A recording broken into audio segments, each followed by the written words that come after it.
Hello বন্ধুরা, সবাই কেমন আছো? তো তোমাদের সামনে নিয়ে চলে এলাম আরও একটি নতুন ব্লগ। তো এই ব্লগটা দেখেই বুঝতে পারছো কোনো মন্দির টন্দির দেখাবো। হ্যাঁ, আজকে বদ্রীনাথের নীলষষ্ঠী পুজো, সেই ব্লগটাই আমি তোমাদেরকে আজকে দেখাবো। তো দেখো, আমরা বদ্রীনাথে পুজো দিতে গেছি। প্রথমেই শুরুতেই একটা মন্দির দেখতে পেলাম। মন্দিরটা খুব সুন্দর। দেখো, শ্বেত পাথরের পাথর টাথর দিয়ে তৈরি করা রাধাকৃষ্ণের মূর্তি আছে ভিতরে।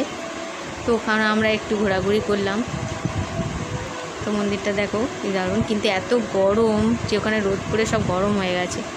তো প্রচুর রোদ ছিল, তাও একটু হাওয়া ছিল, এটাই রক্ষে। তো এই দেখো, মেলার বদ্রীনাথের যে মেলাটা শুরু হয়েছে এই রাস্তা দিয়ে ভিতরে ঢুকে গেছে। এখান থেকে প্যান্ডেল শুরু হয়েছে, এখান থেকেই লোকজন লাইন দিয়ে সব যাচ্ছে। প্রচুর ভিড় হয়েছে, খুব স্বাভাবিক, নীলষষ্ঠীতে ভিড়ই হয়। আর এই যে যাওয়ার পথেই দেখো ভিতরে একটা শিবের মূর্তি আছে, খুব সুন্দর করে তৈরি করা। তো নিচে একটা রয়েছে, কি বলে এটা, তোমাদের ছোট্ট মতো শিবের। তো দেখো, এখানে সবাই পুজো দিচ্ছে, নীলের বাতিও দিচ্ছে, কিন্তু আমরা এখানে দেবো না, আমরা একটু ভিতরের দিকে মেন মন্দিরে যাব। তো এই দেখো, মেন মন্দিরের সামনে বড় পুকুর। অ্যাকচুয়ালি সাত্বিককে আমরা চান করাবো বলেই নিয়ে গেছিলাম, রবিবার ছিল। আর সাত্বিকের বাবা যেহেতু বাড়ি ছিল, তাই সাত্বিককে নিয়ে গিয়ে আমরা একটু চান করিয়ে নিয়ে আসবো বলে নিয়ে গেছি। তো দেখো চারদিকে পুকুরটা দেখো কি সুন্দর, আর চারদিকে মেলা, দোকান পাট ভর্তি লোকজন, আর এত মাইকের আওয়াজ, এত লাউড, মানে বলার মতো না, খুব প্রচণ্ড সাউন্ড হচ্ছিল। তো দেখো এই গাছটা দেখো, গাছের ওপরেও কিছু গোপাল ঠাকুর বসানো আছে। নিচে যাদের যা মনোকামনার জন্য সব একটা করে মূর্তি দিয়েছে, দুই একটা দেখো নতুন বসানো আছে। সেখানে সব নীলের বাতি দিচ্ছে আর পুজো দিচ্ছে। তো আমি তোমাদেরকে দেখানোর চেষ্টা করছি, গাছের ওপরটা দেখো। দেখো এখানে সবাই পুজো দিচ্ছে, নীলের বাতি দিচ্ছে। প্রচুর লোক হয়েছিল, যত বেলা হচ্ছিল তত লোক বাড়ছিল। আর এই মূর্তিটা দেখো, শিব আর পার্বতীর মূর্তিটা, এখানে সবাই বাতি দিচ্ছিল আর পুজো দিচ্ছিল।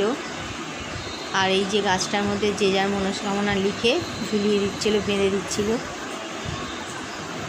এখানে প্রচুর লোক জমে, সারা বছরই পুজো হয়। তো নীলষষ্ঠীর সময় একটু বেশি ভিড় হয়, আসলে সব জায়গায় হয়, নীলষষ্ঠীর সময় একটু বেশি ভিড় তো হবেই।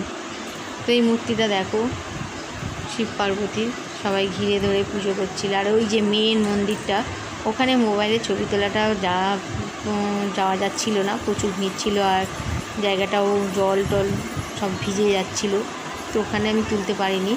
আর এই যে বাঁক নিয়ে এসছে একদল মানুষ, দেখো বাঁক নিয়ে নেচে নেচে বাঁক নিয়ে এসছে ঠাকুরকে চান করাবে বলে, শিবলিঙ্গকে।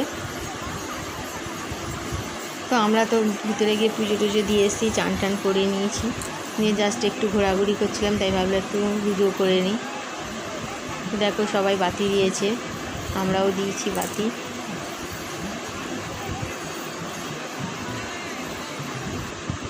তারপরে মেলার মধ্যে চলে গেলাম, কিছু খাওয়া দাওয়া করলাম, তারপর মেলা ঘুরে বেরিয়ে চলে এলাম।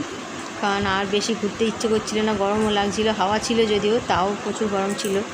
তো যাই হোক, তোমাদের ব্লগটা যদি ভালো লাগে তো লাইক দিও একটু, আর সাথে থেকো, পাশে থেকো। ওকে, টাটা।